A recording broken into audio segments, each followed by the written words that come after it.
Welcome back to another episode of Across the Bifrost. I'm your host, Dr. Norbert, coming to you from a convention center hall.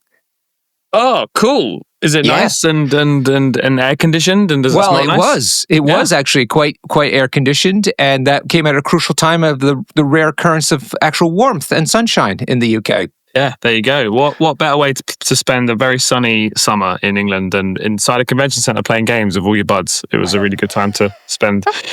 Who's that together. Cheery native speaker on the other side of this phone? Hello, I'm Jamie. I just got back. I just flew back from Birmingham, and boy, are my arms tired. I'm exhausted. UK Games Expo finished last night, and I am basically half asleep during this episode. This might be the only episode we ever do where I have less energy in it than I did for the Inhumans box reviews. I'm going to be exhausted. This UK Games Expo was even more fun than an Inhumans box review. Oh, it was. You heard it first here. There you go. All right, so that's JB over there. And we are going to talk about our experiences this time at the UK Games Expo, a convention that has been going on in the UK for quite some time here, but has taken a special prominence when it comes to Marvel Crisis Protocol, and also was the first time that both you and I have been to it. Yeah. Actually, you've been to the convention center for other kinds of conventions. Hey, I've been to, this is in the NEC in Birmingham. I've been to there for probably, honestly, 100 conventions because I used to work in that space. So I've been for a ton of Comic-Cons, a ton of Insomnias, a ton of EGXs, all video game stuff and other nerd culture. I've never been to UK Games Expo, which is like a tabletop convention, and it might be the biggest one. I don't know how I've managed to avoid it for so long. It was enormous and filled with so much cool stuff. I could be wrong because I know nothing about this, except I knew about it by name for many years, having been in this country now for over a decade. And I think I'm certain I looked at it a couple of times, looked it up on the website, and didn't really feel that compelled to go because it seemed like it was just a small little thing that people used to get together to play board games at, right? Which is fine, absolutely fine. But it wasn't, and the information would come really late. Like there was no tournaments listed, there was no information about even tickets sometimes until really late. At least I couldn't find it. I just got the sense that it was really amateurishly done, and I wasn't going to invest a lot of time in something that I only had tangential interest in, you know? Yeah, well, boy, were you wrong. Yeah, well, I think things have changed. Clearly, okay. I'm certain, I definitely looked into this con before, and it was nowhere near with this. I'm sure they had the bones of it. This is what they had in mind. But this year, it was 42,000 unique visitors. And they were saying something like 75,000 people coming through over the course of 3 days. It's the only 3-day convention in the UK for tabletop war games that I know of. And I think the important thing is we're going to talk about it because it was eye-opening. That is important because now we're talking about it, and that's what's important. Yeah, because now they've caught our interest, you know. Yeah, exactly. So we were in the little tournament space. I say little, it was huge. We were in the tournament space next to a bunch of One Piece card games, a bunch of Lorcana, and obviously we're in the Atomic Mass Games section next to Legion and Shatterpoint tournaments. That was pretty cool. And that was just probably, all the tournament space probably took up about 10% of the overall convention. It was enormous. You have to spend a good half a day at least just kind of running around just to see what's there, let alone, properly looking at stuff. I did buy some things. I bought Cog or two were there.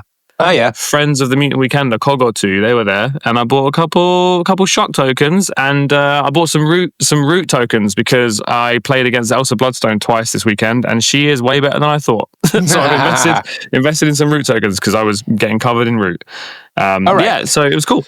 So we're going to do in 4 parts today. We're going to talk about the convention itself. We're going to talk about AMG's presence at the convention, which is quite significant. We're going to talk about the types of games that we were running there, and maybe a little tangentially what the other AMG events were there. And lastly, we'll just touch a little bit on the actual games that we played. We're not going to do battle report or anything like that, but we're going to give everybody a sense of the con as best we can. Sounds good. Okay. Cool. So we decided to go on up to help run AMG's events there. Now they did do some events unofficially, they had no support in the last year, but there was some tournaments going on there for all the systems, Legion, Shatterpoint, and MCP. But frankly, at least for MCP, I'm not quite as sure for Shatterpoint. It wasn't very well received, unfortunately, last year, and it was derided, as a matter of fact. This was, I think, a confluence of factors when it came to lack of communication, some lack of preparation, some lack of promotion. The person who was running it was excellent and did the best he could under the circumstances, but there was just a lot that had gone wrong. And so, yeah, they were it's worth mentioning as well, they were a late addition. There were people that were supposed to be running it and had everything planned out, and they kind of bailed last minute. So the person stepped in like a proper hero to run it. But yeah, so it was a bit, it didn't go too great. Some of the terrain was inappropriate for the game. And so we we wanted to get involved this year and made it a little better, I think, we had, I think, was it 30 players over the weekend? Yeah, 32 signed up. 30 it came in the end, because we had a couple of drops. But I think the point is that we got tapped on the shoulder because of the efforts that we've been putting in here down in London with bigger events. We've run 2 huge events right now so far in the London area. Run multiple one-day things. We built a community up here, of course. So we got tapped on the shoulder, said, hey, can you help us kind of turn this around? And they importantly gave us the latitude to a degree, to do what we wanted, what we thought would make sense to be successful. Mm-hmm. And so that's how we decided to come. So let's leave that for now, but that's to help everybody understand why we ended up going up to the show. So we decided to drive up because we also brought some of our terrain. You brought your nice terrain, and thanks to the wonderful talents of Hannah, our producer, making some beautiful terrain tables. Yeah, she's made it. We can talk about it now. It's been unveiled, and she's happy to let us talk about it. She made a limbo table. I think Hannah might be, I could be wrong, but might be the first person to make an MCP board table who doesn't play the game. She was that into it because of our Danger Room table that kind of our award-winning Danger Room table from January. So yeah, we took a bunch of different terrain up there to kind of break it up a little bit. And people seem to enjoy that. Yep. So I brought mine as well, which meant we decided to drive because we had a lot of stuff with us. So we drove up after work on Thursday. It was a little bit of an unpleasant ride because of traffic, but I think that was to be expected. And we had nothing to get to, so that was kind of the whole point of going up Thursday night. I think made it much more relaxed. So we were able to check in the hotel, and we stayed at the Hilton, which is kind of like the con hotel. But really, the Birmingham, what is NEC? What does that stand for? New Exposition Center? I think it actually does. Yeah, the New Expo Center. Yeah, so it's while you look that up, it's a typical, for Americans, it would seem very National Exhibition Center. Ah, there you go. It makes National. Worth mentioning actually, it's called National because Birmingham is kind of the middle of the country, so it's really easy to get to. We had people from Scotland and Ireland and Wales come, and obviously it was only 2.5 hour drive for us with traffic. So it's without traffic it would be took more like 3. Right. Yeah, so it's surprisingly easy to get to from kind of everywhere in England. That's kind of why they have that massive convention center there. Yep. So it's got, the huge hangar-style convention centers, and I'll talk a little bit about some of the other amenities they had there, which was actually important. And then they have hotels all kind of stacked around it, some very close, some a bit further away. But there's a Hilton, there's a Moxie, there's a Crown Plaza, and we happen to be staying in the Hilton. And there's Resorts World as well. Resorts World is kind of like a huge it's like a shopping center and a bunch of hotels and stuff nearby. So most people, if you're looking for hotels for NEC, most people go there. Oh, okay. Is that across the pond? There was also a building full of restaurants. Yeah, that's Resorts World. Yeah. Is that it? So they have rooms there to stay in as well. Oh yeah, tons. Yeah. There's loads of as with any convention center, right? It's completely surrounded by hotels. But some people also stayed in Solihull and Coventry, which are nearby, and the hotels tend to be cheaper if you don't mind traveling a bit.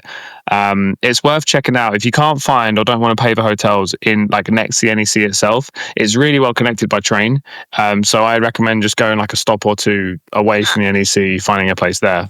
Nice, good whiskey bottle sound effect there, Norbert. Doing some Foley. I'm on the Ribena. Want to thank all the Patreons out there for helping me with my whiskey here. And disclaimer: we don't use Patreon money to buy Norbert alcohol. Don't worry. Oh well. Maybe we should.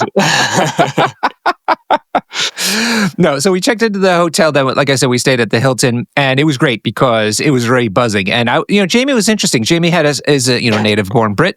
I am not. I've come up in the American con scene, and to me, it's the most natural thing in the world to show up on the night before the con starts because there's a buzz in the air. Everyone's excited. They're seeing each other again. It's energetic. I've had a long journey, so I had a nice beer that was like the most refreshing beer I've ever had because the energy I've had to drive up there.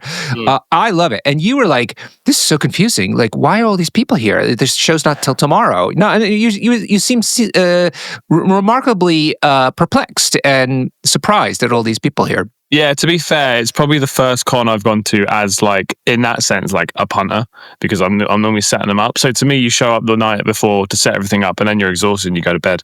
Right. But yeah, I could see like, well, in the Hilton, right, they had all those side rooms where you can book into like RPGs and people playing, D&D together and stuff in like meeting rooms in the Hilton. It's pretty cool. So that starts on the Thursday and they go all through the weekend. So that's pretty cool. Yep, absolutely. So I really enjoy that. We checked in. Jamie and I, of course, sharing a room. I called ahead to make sure that bed. Yeah, I called ahead to make that special. I didn't tell you that on the weekend. Oh, good. Yeah. They had us in like twin beds, but I was like, nah, none of that nonsense. So no, but we actually had an American-style king-size bed, which meant there was enough room literally for 4 people without touching each other in that thing. I mean, we had to use telephones to talk to each other. It was so far apart.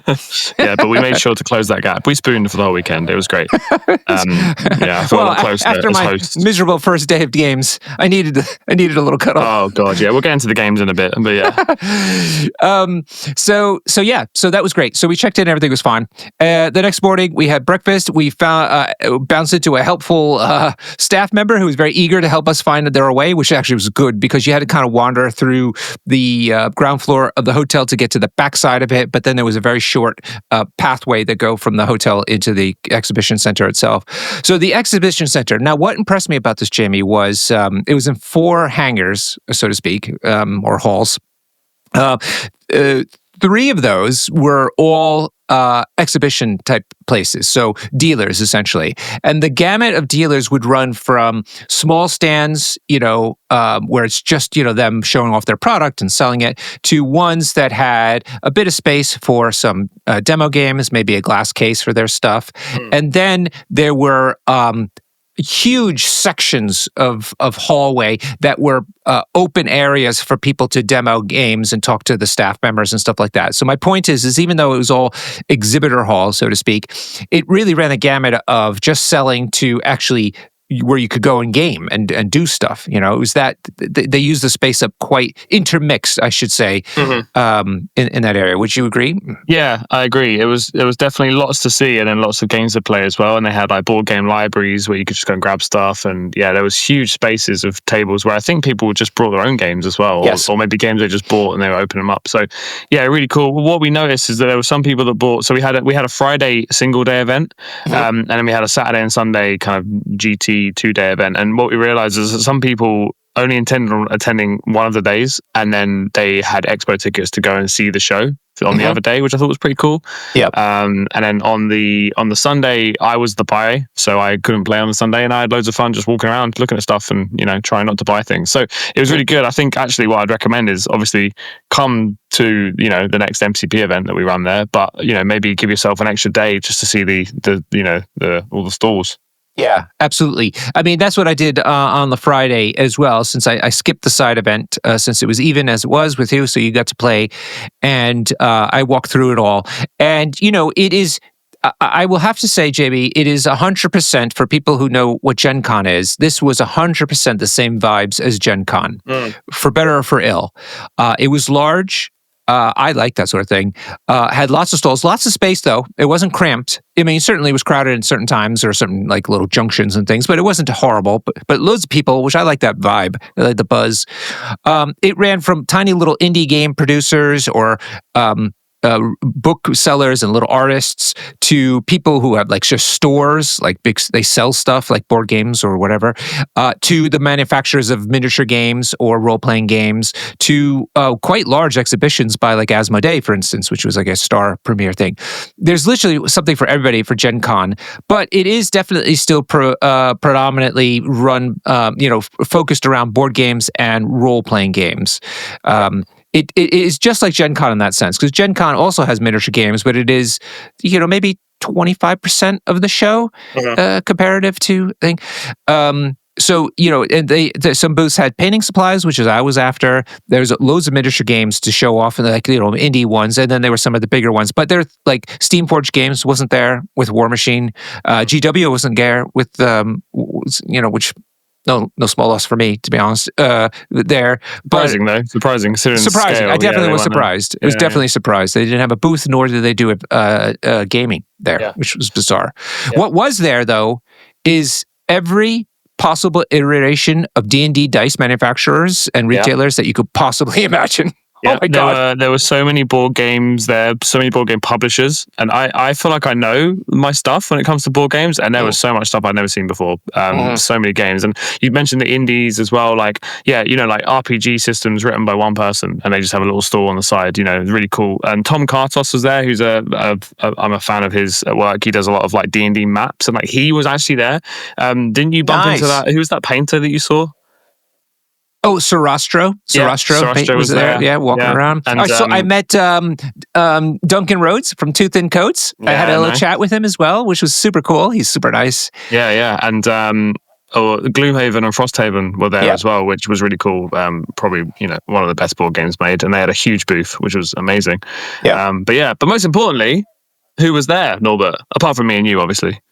I have two more points. Come on, man! I set you up so well. No, I know you did, but I can't let this go because it's actually really good. Comparative to like Gen Con, at least, the food situation there was extraordinarily good. It was amazing. There were so many different vendors in different areas that you didn't have to go to like miles away to get stuff. The variety was huge. They had food trucks outside. They had like sort of food trucks inside, and then they had like the built-in stores in there. Of course, it was convention pricing, so it's not cheap.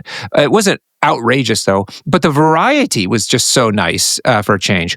Also, that you don't see in Gen Con or other American cons is the availability of beer was very prominent. That was great, and it was hot, like for Brits anyway. It got a little stuffy at certain times, and so people are drinking those beers and feeling very happy about to have something refreshing like that. They were everywhere, and also not that pricey, but yes, expensive, which is different. Worth mentioning, I didn't get bought a single TO beer. That's real bad etiquette. That you should always offer the TO a beer, guys. They're working really hard. That is a good point, Jamie. I'm glad I was you brought that playing. up. To be fair, I was playing games, so maybe I didn't like I was working hard. But my opponents kept getting brought like really frosty, cold beers during a really muggy afternoon. Too. Yes. Yeah. And I was like looking at it like, oh my God, that looks so good. No one offered me one. But, I guess I was playing, so I wasn't TOing then. Yeah. The last point I want to make is it was well air conditioned, well lit. And like I said, spacious enough that you didn't feel overwhelmed. Fantastic Wi-Fi, but brilliant Wi-Fi all weekend long, everywhere in the halls that you went to. And the only difference, another difference, the last difference I'll mention compared to American like Gen Con type events is everybody had a British accent, which was bizarre. So that definitely was incongruent. I'm like, I'm here back in America, I'm feeling all these American vibes, and then people talking with these accents, and I'm like, oh wait, I'm all confused. So yeah, from terms of the convention perspective, and I did shopping as well. I looked around everything, and it was fab. It was really good, and I feel like it's going to grow from strength to strength. I think they've catapulted themselves. They're beyond their own expectations. And so that kind of buzz tends to have a momentum to it, doesn't it? And more vendors will want to come, more people will come as a result, etc. Definitely, yeah. And, we worked really hard to make this MCP event good, and I think we did. It's definitely a step up from last year. So our goal now is to double attendance for next year, which I think we can easily do. That's 60 people for, in a venue that's really easy to get to for people. I think that's really easy to do. And I'll try to segue again. There was someone there that was especially excited about what we were doing with the MCP tournament. Who are they, Norbert? Actual AMG staff were in attendance there to see what was going on, which was fantastic. So Will Schick, the studio lead, was there, as well as Ross Thompson. Thompson is the retailer specialist for all of AMG stuff. And what that means, so people can understand this, AMG is a studio that's within the Asmodee umbrella. So, a lot of the stuff they do has to be done through the Asmodee bureaucracy ecosystem. Thank you. And so he's there to talk to the people that that he has to deal with, because they AMG, and I'm saying this only because I think people put a lot of pressure on AMG on the socials and about stuff when it's a lot of it's kind of out of their hands. And so, but what Ross is doing is bringing a lot of energy to the marketing, and part of that is he's going and talking to all the different partners that he has, because Asmodee is not just one entity either; it's all these different companies, especially in Europe. Almost each nation or major nation has its own Asmodee unit, and they all work independently to a degree. And so he has to develop relationships and ways of working with each of them, and he's doing that work. And so that was part of the reason that he was there. Yeah, for sure. And I think we'll probably get onto it throughout this episode, but I certainly learned a lot about how kind of AMG works, especially with Asmodee and with communication. There's been some kind of recent criticisms from stores, primarily about AMG stock and let them know about promo things. Yes. And we learned a lot while we were there, speaking to people in various meetings, that a lot of this stuff is out of AMG's hands. AMG are an American company, and they make the game, and then they send it off to Asmodee, who are the kind of big distributors, publishers that have to then send it around the world. Yeah. There was a bit of kind of anger pointed towards AMG for things like stocks running out and lack of communication. And I think we all kind of learn it's not that simple. It has to go through this monolith company called Asmodee, and they had a booth there. And if you want to know what games Asmodee kind of have under their remit, the answer is yes. They own everything. They're enormous. They are just gigantic. Whenever I thought the Asmodee booth had ended, there was more. It was really eye-opening. And also to see MCP in the wild, I got a little emotional, not gonna lie. I saw the little, they had a demo booth. They had the little glass display cabinets, which are really cool. There was all the models, which people have seen photos of, because they're the painted, upcoming models like Phoenix and Moon, the weird Guardians characters that they announced. I forget what they're named. Okay. Moon Dragon. They're all in the glass cabinets. That was really cool. But there was a huge kind of light box. First off, with artwork we've never seen before. Yeah. That was exciting. Super Big X-Men cool artwork. too. I want to figure out how to get that, wherever that's going to be. But they had little demo kind of tables, and it was Avengers versus Cabal, and there were kids playing it, and there were people, and I got really emotional. I was like, this is sick. This is exactly, we don't really see MCP out in the wild. We see it in our local game store, and seeing people and people came out to the tournament, right? And they were asking, what game is this? And I gave people kind of a heads up on what it is, the spiel and how it works. And I was like, they're running demo games right over there. And they were like, oh, cool. And they'd go run and do it. It was awesome. Yeah, totally. So the guys were there in town to do that business, but also to check out the show, make sure, and also to see what's, players are, to have some FaceTime with all the players that are in attendance for MCP, and also Shatterpoint and Legion for that matter. And they were great. Schick and Ross were very visible, very approachable. We're seeking out conversations with people. I think, we got a lot of talk with them. In fact, we had one evening with beers with them. Just by coincidence, when they happened to finish their meetings, they came by and we happened to be there. But that turned out to be a fabulous evening of really interesting discussion about stuff. But also then, over the Saturday and Sunday, they came through. They actually kicked off the event for us as well. They were there when we started things off. They thanked everybody for coming and entrusting us with their time and money, and hoped that everybody would have fun. And then the next day they came, and people then just sat around and chatted with them, or stood around and chatted with them. So, which is the whole beauty of having staff members there, is that accessibility really makes you feel closer to the game, and also gives you a better understanding that these people really care about their game, and they may not get everything right, or things are out of their control and it's not perfect, but you can tell that they are trying as hard as possible to do the right thing, and for the love of the game, and to make other people happy. Yeah, definitely. I have the sense that the game's in safe hands. I deliberately avoided talking shop with Will Yeah. Schick. I was like, I feel like he's surrounded by people asking him questions. I don't want to bother him. And then it was like, once people got used to them being there, you know, you had some guy being like, hey, Will, OG Spider-Man, anything happening there?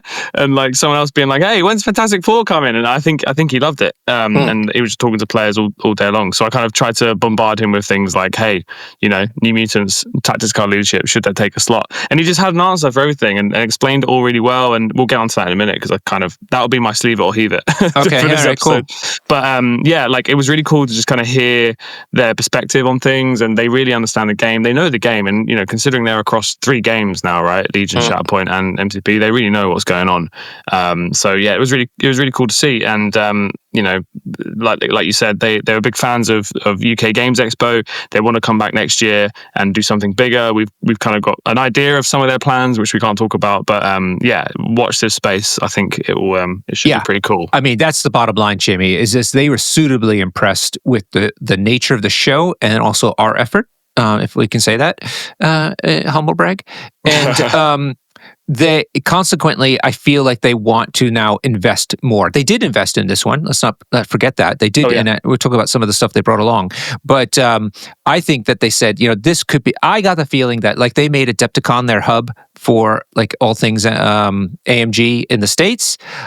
They hadn't said this, but I got the inkling, and I'm keeping my fingers crossed that they felt like the UK Games Expo has the same potential for them to be the home base in the European marketplace. Mm-hmm. Yeah, I think so. Yeah. Schick and Ross, they brought or shipped along a ton of prize support. Stuff that we see in the States now came here to Europe, which is exactly what we want. Probably at first, I think. I remember my heart sinking when I saw all the Adepticon swag, and I was like, oh, I'm never going to get hold of those, you know, Cyclops and Rogue cards and, you know, shiny cards and stuff. Shiny Iron Fist and Luke Cage, Mephisto. So yeah, they sent a bunch of that over, which is really cool. So it's the first time I think we've gotten those here properly. Yeah, exactly. So that's great. It was me usually smuggling them in back from Adepticon before that. But then Schick took the extra step, and this wasn't easy. He took a good number of the special character cards and a crap ton of tactics cards and literally signed them all with his name, and also mentioning that UK GE 2025, the first but not the last. So, you know, had all these little messages on top of signing. He did that all on his own back. You know, and cons are busy, and for them even more busy. They're taking business meetings. They're constantly getting stopped, talked by fans and stuff like that. It's exhausting, but he still went ahead and signed all those cards for us on his own volition. We didn't ask him to do that. He said, just here you go, and people loved it. Yeah, he literally came up to me on the Saturday and was like, here, and just gave me a wad of like, you know, I think 50 tactics cards that he'd signed. It's pretty cool. And, you know, some of them went to players. Most of them are on my eBay now. But yeah, and he did that for all the game systems. So yeah, very cool. Yeah. So, so I think, guys, whoever came, you guys were instrumental. I hope you had a fun time. But also, your support is going to, I think, launch big things, and you could be very proud next year if it does blow up the way we're hoping, that you had a hand in making that happen.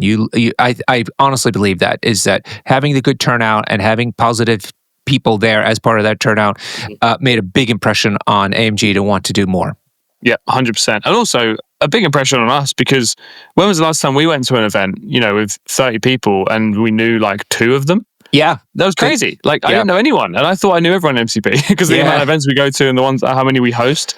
Yeah. And we've been to like, 3 WTCs now? But they were like, honestly, probably 25 people I'd never seen before, and they've been playing MCP for years. Yes. And that was really cool as well. Some of them were from London, and they've never even played with us. They just traveled up for the expo. Yeah. So yeah, that was cool. It made me feel really good about, you know, the future of the game, and hopefully we can kind of combine all these, you know, disparate communities that are all playing their own events. We can get them all to one place and just have a mega event. I think that'd be really cool. That's my dream. So so I think best thing to do, keep listening to this podcast.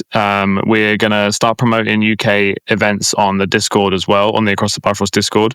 And just try and get more visibility for people. Because, you know, if me and Norbert don't know about an event, that's a real bad sign, you know, because we know everything. Well, it's Norbert, actually, you know everything. Well. And you pass it all on. So we should know, and we should be attending as many as we can, as we always do. And I think after this, we've kind of got a new lease of life, right, to focus more on UK events, right, Norbert, and try and travel around a bit. Yeah. And no schmo, I'm going to shout out my wife, who will not be listening to this, but she's an absolute angel. and agreed to let me go to this because it was a special occasion, even though I am going to Sweden along with you, as a matter of fact, next weekend, which was arranged. But then this thing came up, and I explained to her why. And so she's, like I said, an angel, and let me go both. There you go. Yes, behind every great MCP player is a wife who tolerates it. Hell yeah. All right, let me talk about the other things that were going on, and then I'll pass it over to you to talk about MCP in terms of the events. So really quickly, Legion was there. I think they had a 2-day event. I don't think they did anything on Friday. Did they do a Friday side event? I'm not sure. I don't think so. It seemed empty.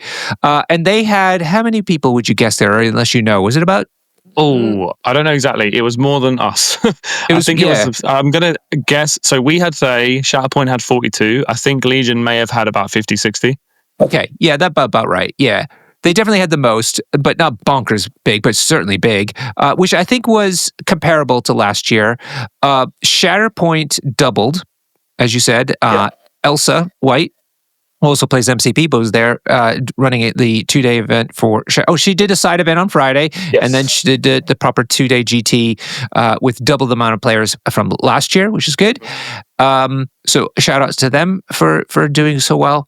And then lastly, we had, as I said, we were supposed to have 32 on the 2-day event, Saturday, Sunday, ended up being 30, but that was triple or more than the people that came last year. And you also ran a side event on Friday. So tell us a little bit about your thinking, because you were the main, you give me a lot of credit, and but in this case, I think you were the workhorse of it. And so credit has to be given to you.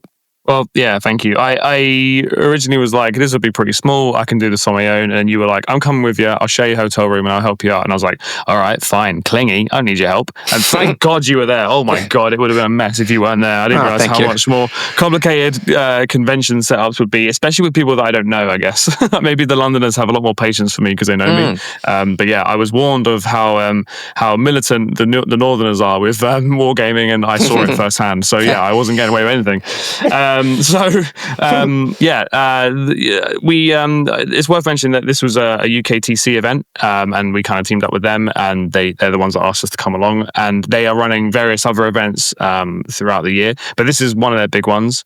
There's another one coming up soon, London GT, which is going to be quite big, but yeah, this was kind of the focus for us, and yeah, we just wanted to try some stuff out, really. I tweaked the format to the GT, I tweaked the GT format to make it a bit more, kind of in line with what we've been doing with the Mutant Weekender.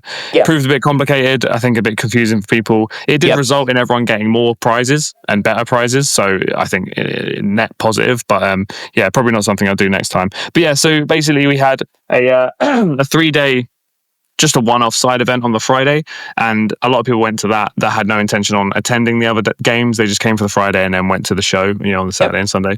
And then we had the big GT, which was 4 rounds on the Saturday, 3 rounds on the Sunday, and the kind of mega winner, and all that stuff. And then we did the pod system. So yeah, it was great. Yeah. So yeah, we did the pod system where people play Swiss on Saturday, and then we break that group up into pods of 8 on Sunday, and that way you could play with people of kind of the similar record than before, but it's a restart on the Sunday. So it's just like we do on the Weekenders. But I think the con environment taught us something about how that may or may not be ideal. Do you want to talk about that?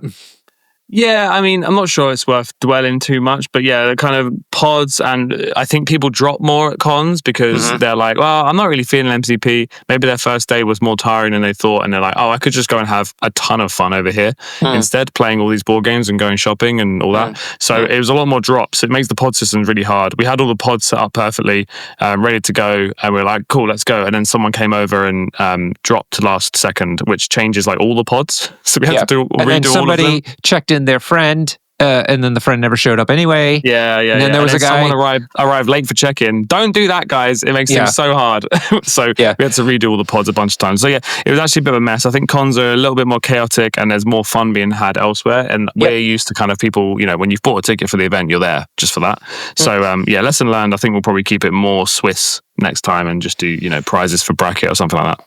Yeah, we're talking about doing Swiss. I did throw the idea of doing an American-style invitational thing where you have multiple mini tournaments on Friday and Saturday, and they at least do an invitational on Sunday, plus a side event for everybody else. But that also brings complexity to it, so we're still thinking through it a little bit. But the goal is to make it exciting for everybody, but also deal with the realities of the con experience, which is fine. Yeah, for sure. We'll figure it out. We'll get there in the end. Yeah. Do we want to talk briefly about the games, the kind of vibes of the games? I wanted to talk about the tables. First of all, Tables?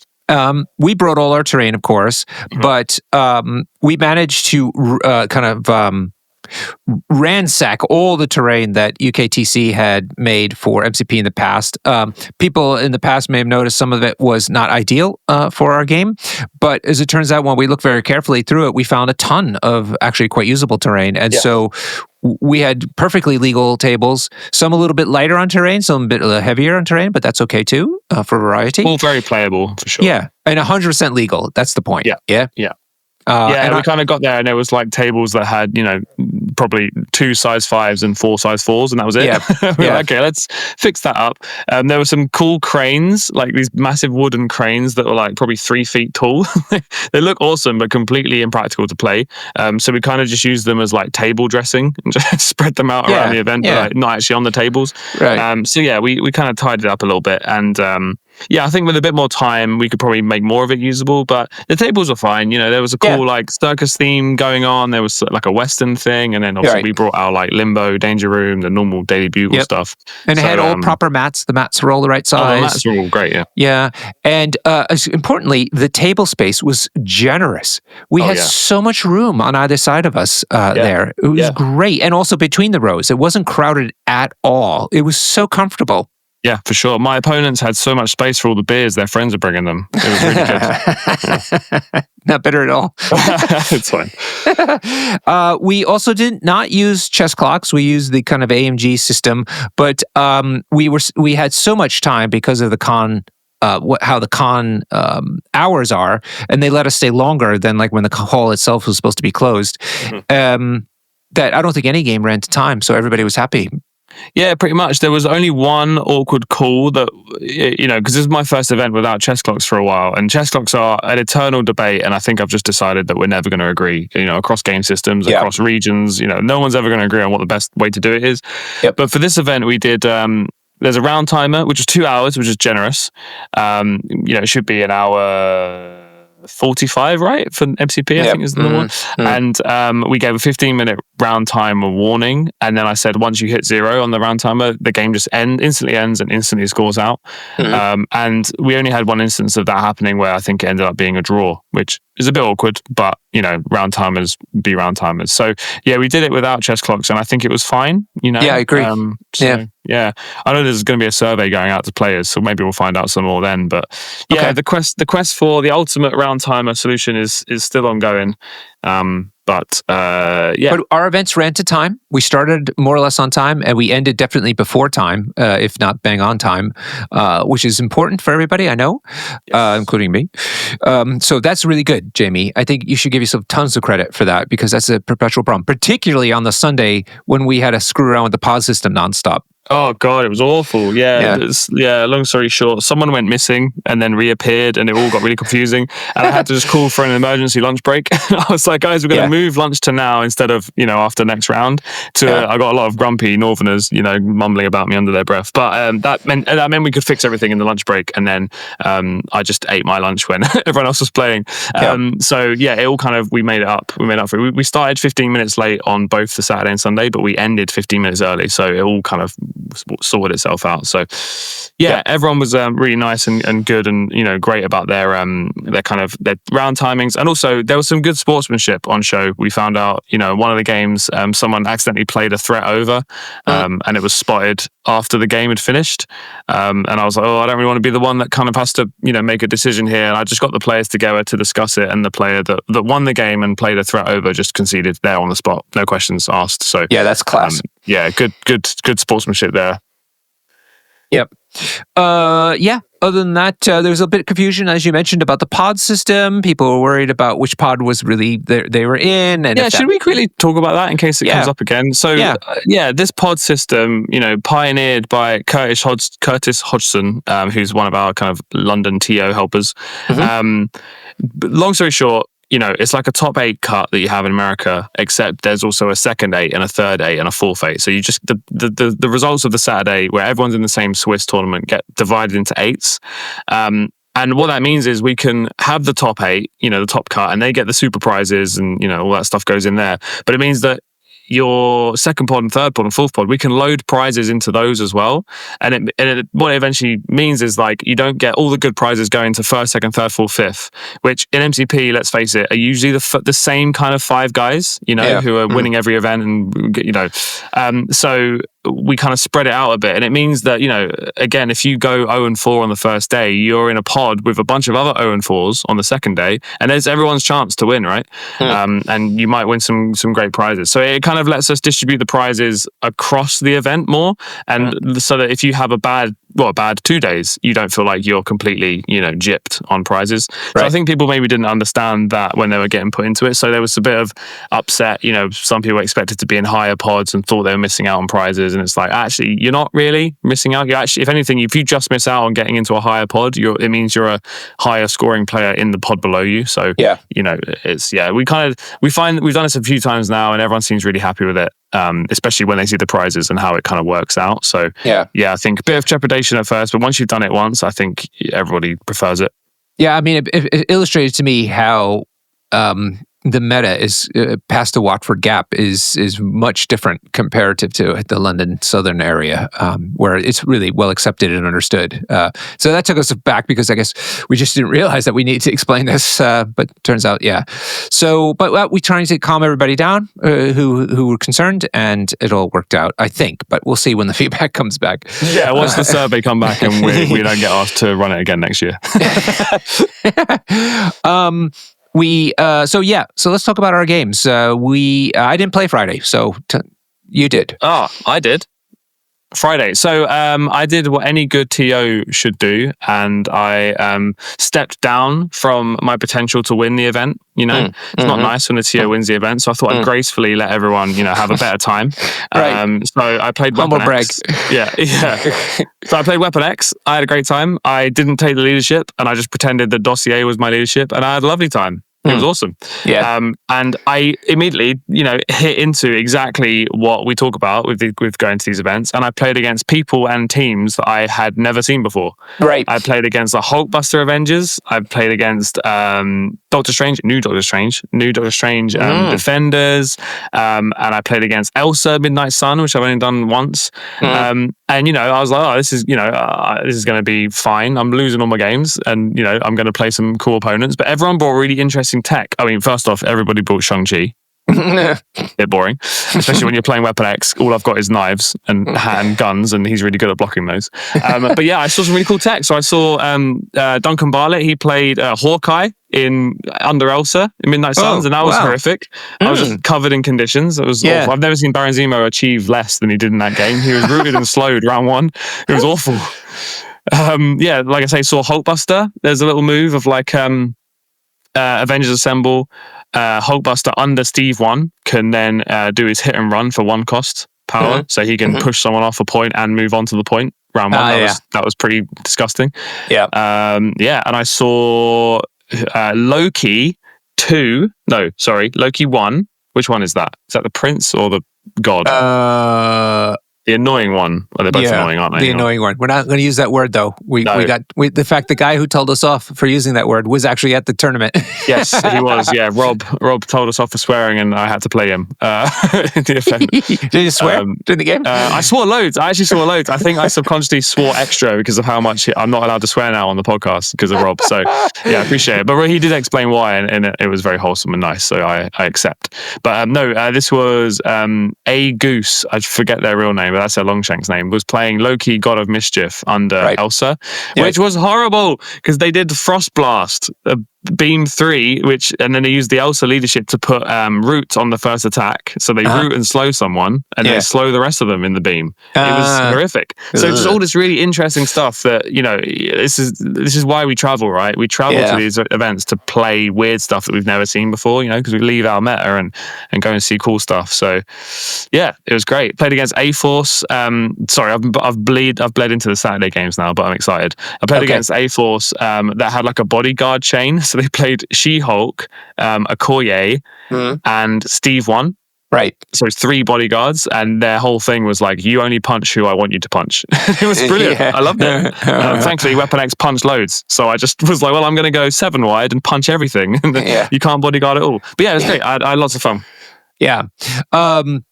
So on Friday, Alistair Johnston from Scotland won that event. He went 3-0, and he's a lovely guy. And I haven't seen him in ages, but he was a fantastic War Machine player back in the day, and now he's back on the scene. Yeah, yeah. He was one of the big guns, and now he's back into the wargaming, and it turns out he likes MCP, so it's good to have him around, especially coming down from Scotland, which remarkably, even though Birmingham's I think Birmingham's in the middle of England per se, but not Scotland. Scotland's still further away. Yeah, no, in the middle of England. Yeah, and it's just a little cheaper than London, so it's probably the place to be able to travel from Scotland, Ireland, and Wales, I think.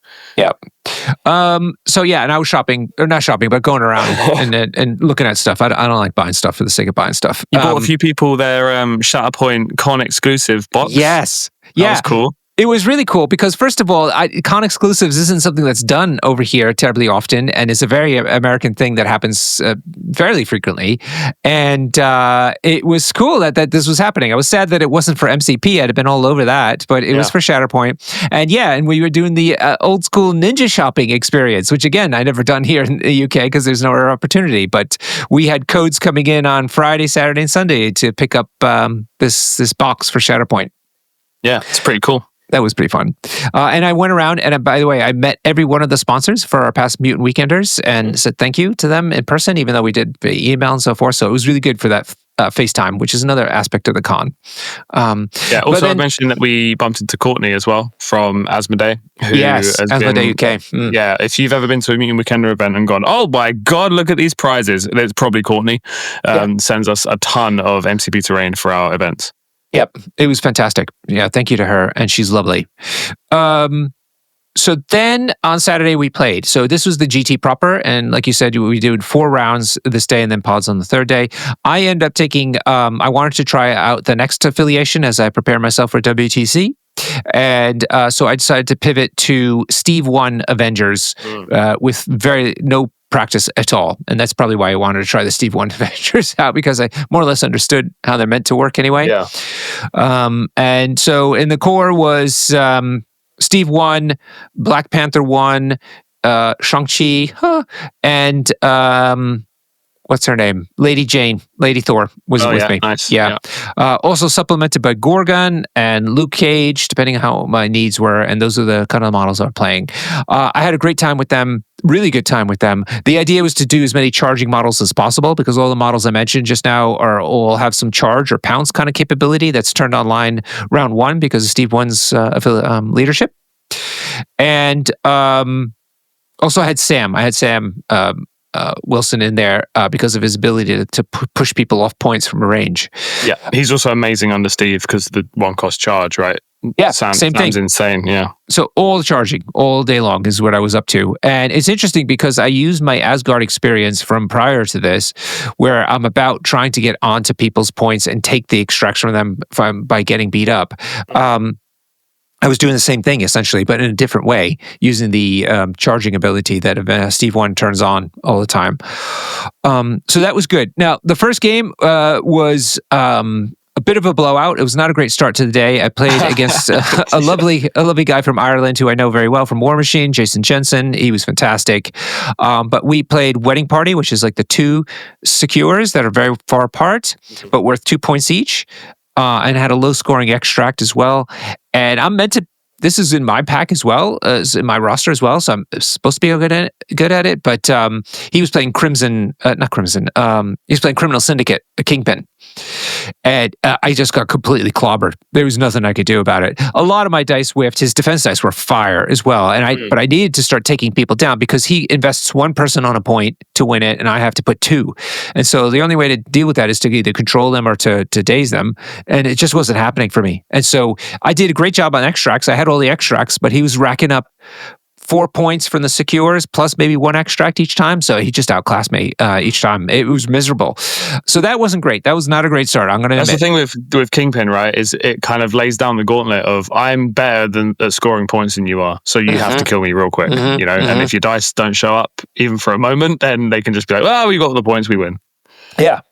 Now, I have to say, after that, I've never had I had 3 more games. Each of them could not have been tighter. It was what I live for, playing these games.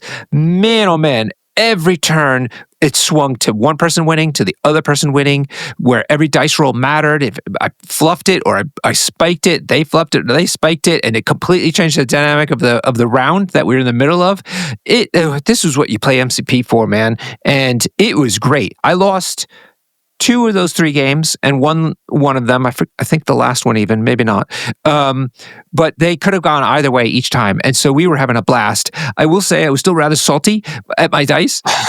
You know, it was just like things had to happen. Even though I thought I set things up pretty well. You know what it is, Jamie? And I'm gonna get a little about the personality, personality.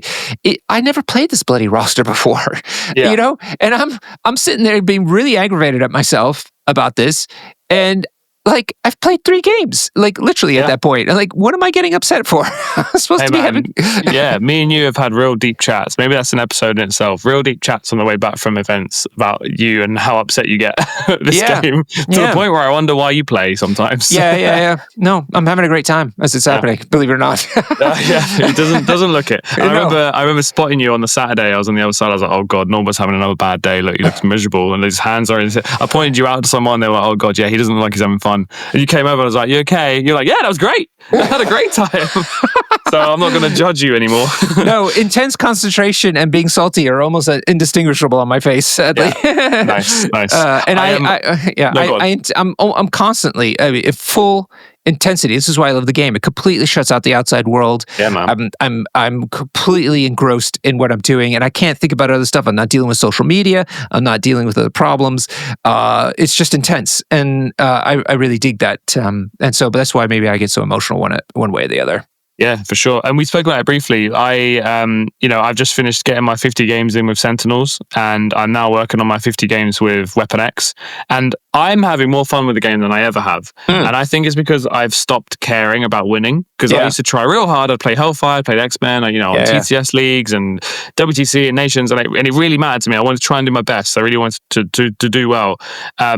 And now I'm like, I don't know what happened, but this year I was just like, I'm just going to mess about and get these badges. And I'm having so much fun. And I recommend it to anyone. If you're in a bit of a funk, just pick your favorite team or just a team that looks fun to you.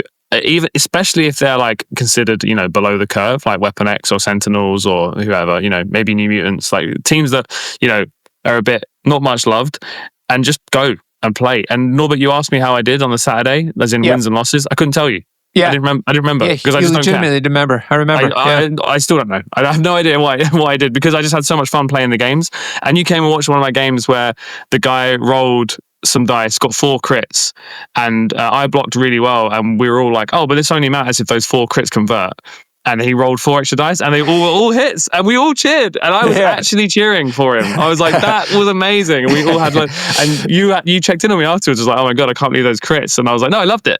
So I think it's really freeing, and I'm seeing the game from a new perspective. Highly recommend it for people. If you're in a bit of a funk, if you're not enjoying MCP at the moment, try playing some idiots. Go pick up Weapon X; they're real fun, especially the way I play them, which is just mega wide. So when one of your characters gets one shot, you're like, "Oh well, I've got 2 other guys with knives for hands behind them. They're going to come hit you back." So it's really fun. So I played, as I mentioned, Criminals Kingpin first round. I played Inhumans, the classic Inhumans. So what's going around right now against a lovely Scottish guy, David Hannigan. Thank you, David, for that game. I played against almost a mirror of Avengers, Steve Warner Avengers, against Mike Lloyd. He was fantastic. That guy really knew the game very well, but also was totally cool. Help me, because he's playing the same list more or less. So he's like, "Yeah, don't forget, you it was a gainer, so you get a power for that." And then I was, nice. I was like, "Yeah," and then it was like, I mismeasured this. Like I measured this, but then I should have actually measured it ahead of time to realize if I was going to be in range or not. And then he's like, don't worry about it. Make that your first move and then use the charge on the second move instead of making the first one a charge, stuff like that. And that was really sweet. And that Gentleman's MCP. Yeah, man, it was really appreciated. And that game was cool.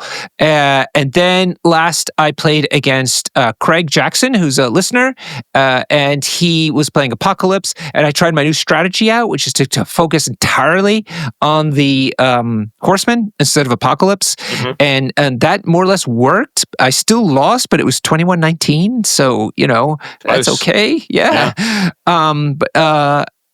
So it was a good run for me to be, again, only after at the hotel having a beer and relaxing is when I say, hey, man, you did okay. The first 4 games playing this roster.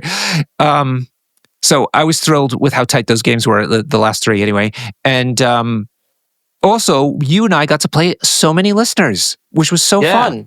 It was great. Yeah, you sort of, with a GT, I was a little nervous of like, going into it, are people going to be trying extra hard here? Does it matter? And being scared of Northerners because of people have warned me. I was like, I don't know what each opponent's going to be like. And we kind of would shake hands and I'd be like a bit, trepidatious. And then they'd be like, I listened to the podcast, by the way. And it all kind of, the ice was broken and we just had loads of fun.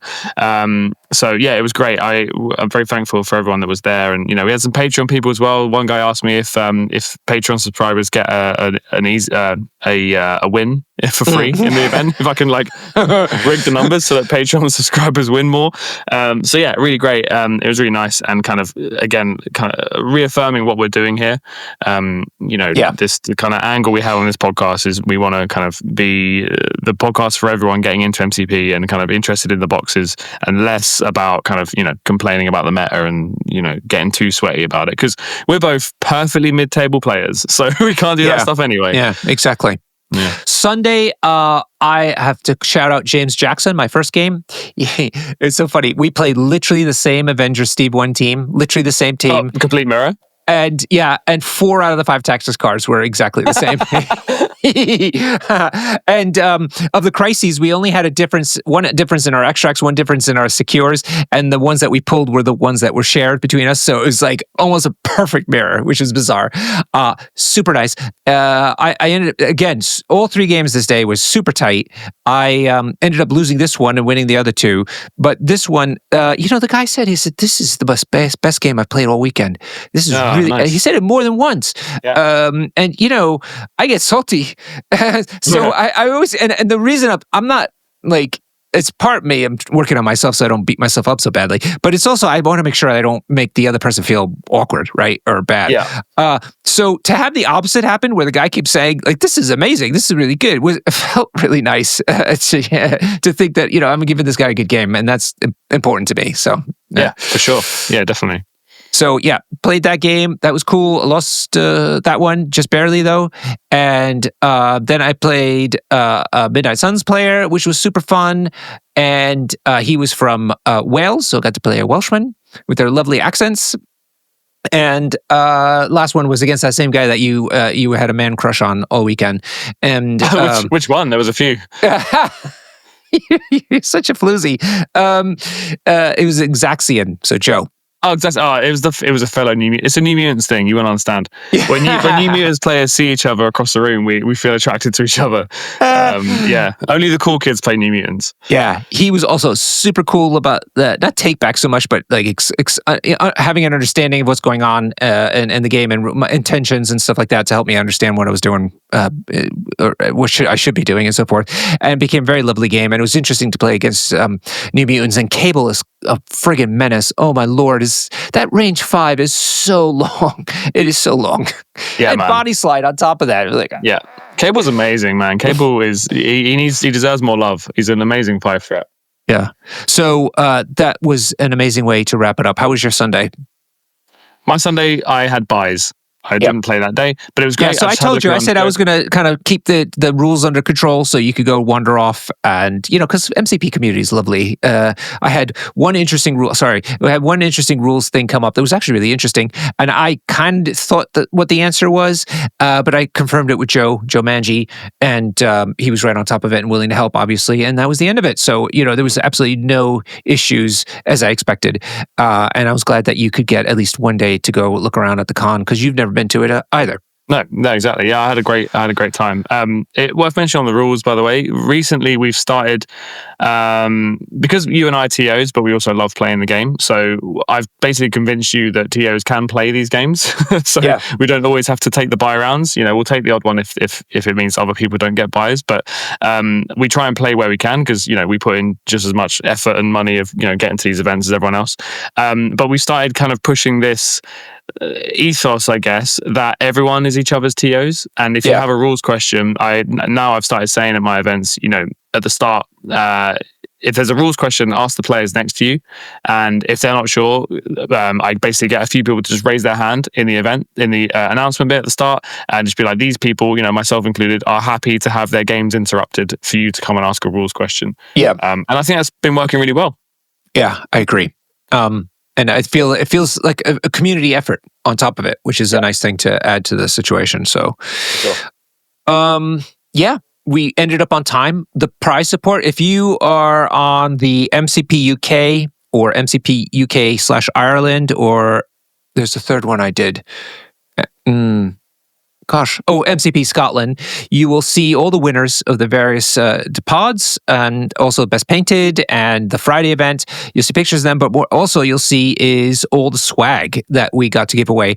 And it was literally, you put it out in very neat rows for everybody, and you had literally a 3x3 mat full of prizes for each of the different pods. So there's 3 of those mats there.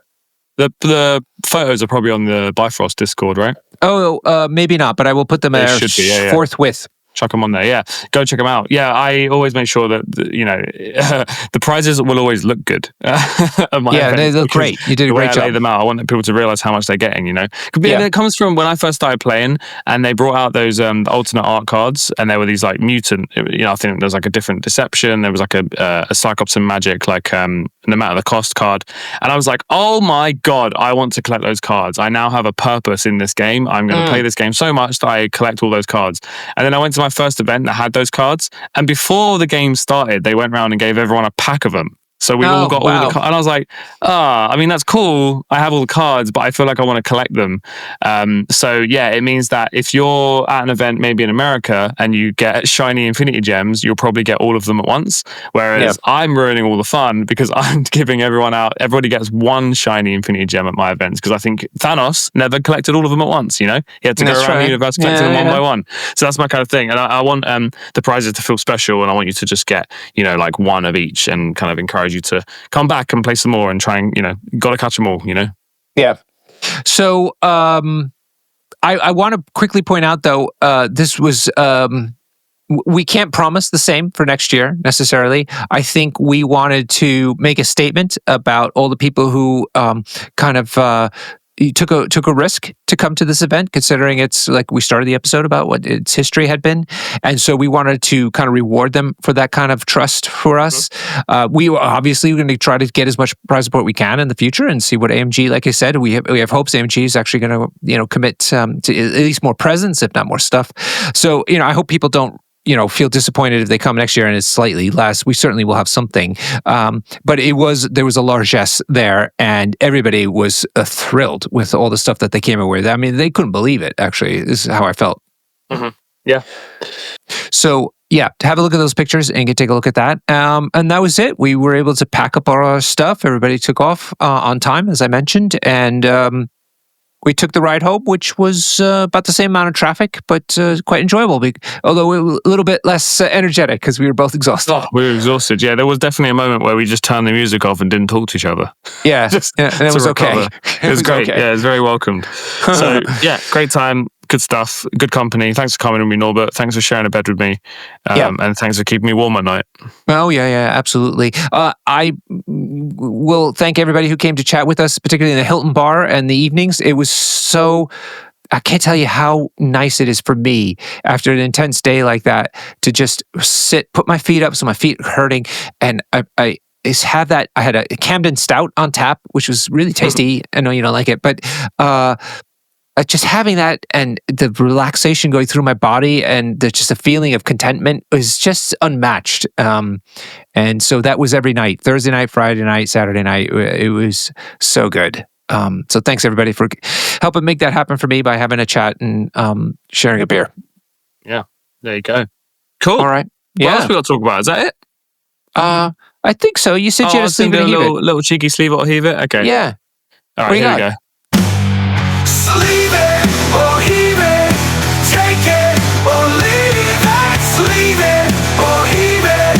Can't you believe it? Okay, so my sleeve or heave it is going to be actually I need to look up what it's called. It's the New Mutants leadership card. Is that called New Mutants? It's called New Mutants, yes. So I took the opportunity. Will made the mistake of coming to have a drink with us, and I was like, right, this is it. This is the time I'm going to have. I'm going to ask him one question. Yep. And it was, why do tactics card leaderships take up a slot? And why can't they all be like convocation?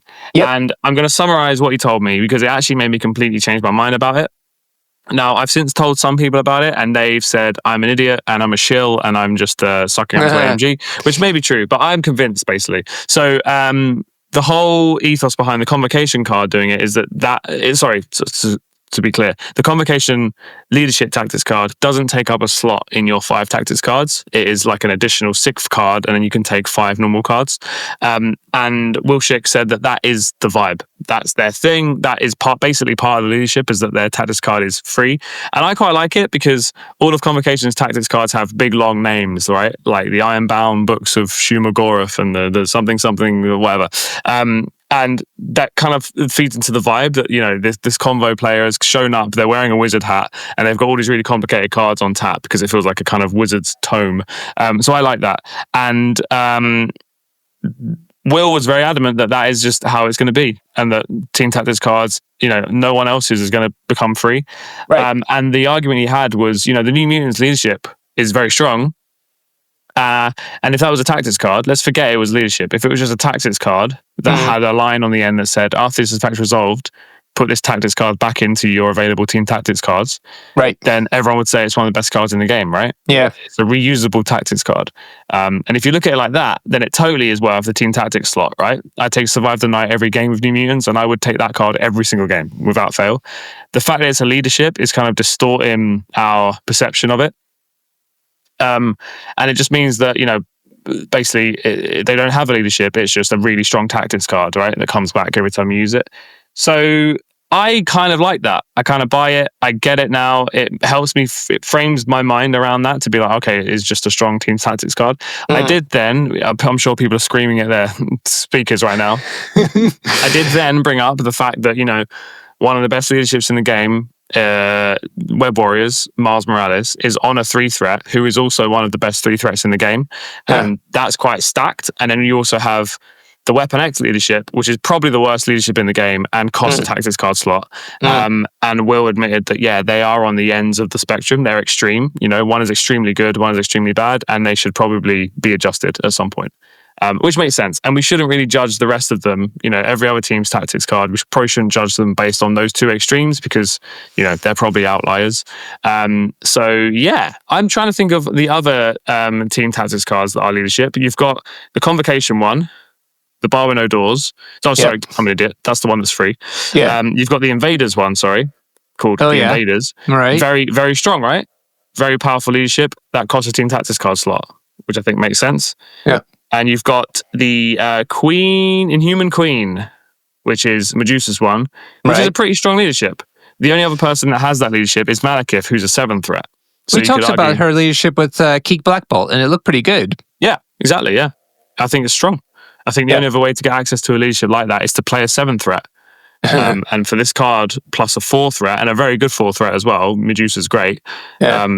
feels like actually maybe an okay cost. Yeah. I don't know. What do you think? I feel like I have probably angered a lot of people listening to this right now by siding with AMG, but I stand by it. Let me ask you a different question. Let's say convocation didn't exist with their exception. Would it still bother people as much?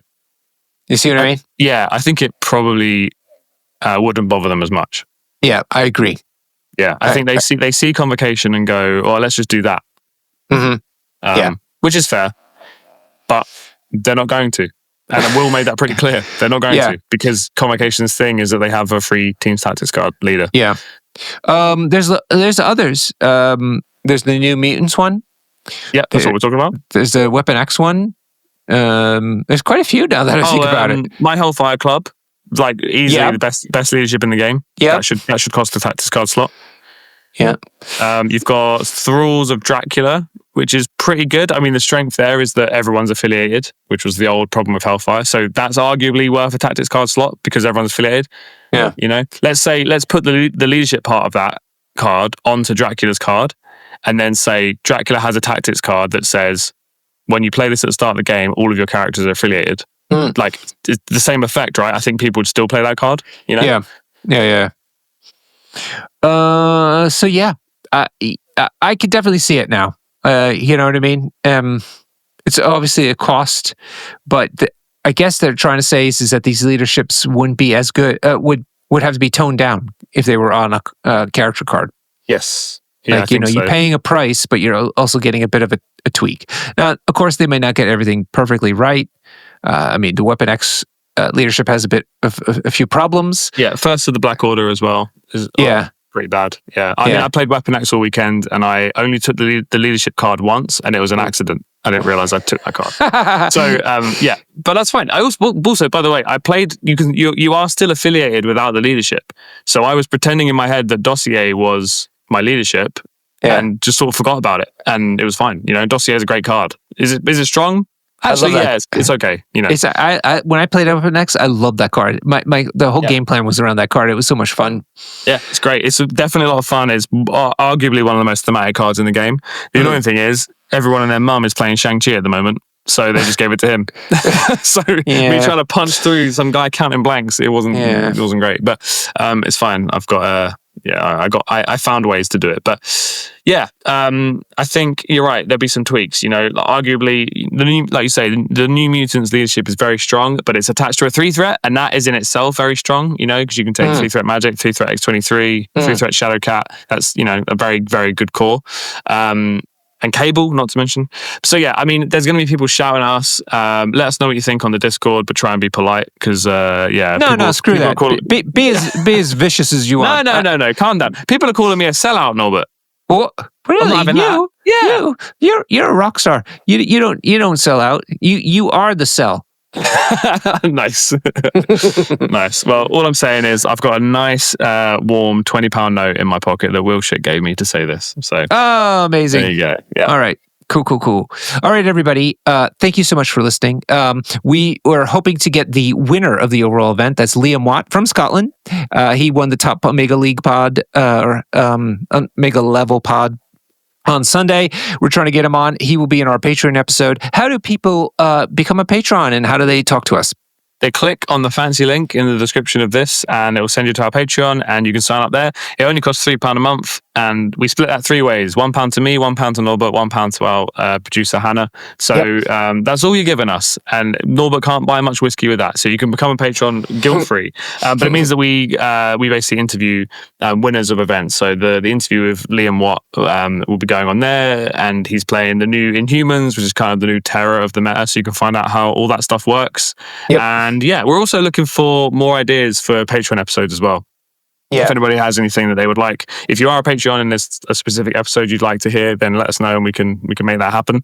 We also have a Discord, which you should jump into across the Bifrost Discord, and that is also linked below. Cool. Thanks everybody for listening. We hope you enjoyed this little special episode. We were just so hyped from the kind of the big change in what the UK Games Expo could represent for the MCP community in Europe. And so we wanted to give everybody a taste of that as well. So thanks for listening. Oh, until next time. Cheers. And happy gaming.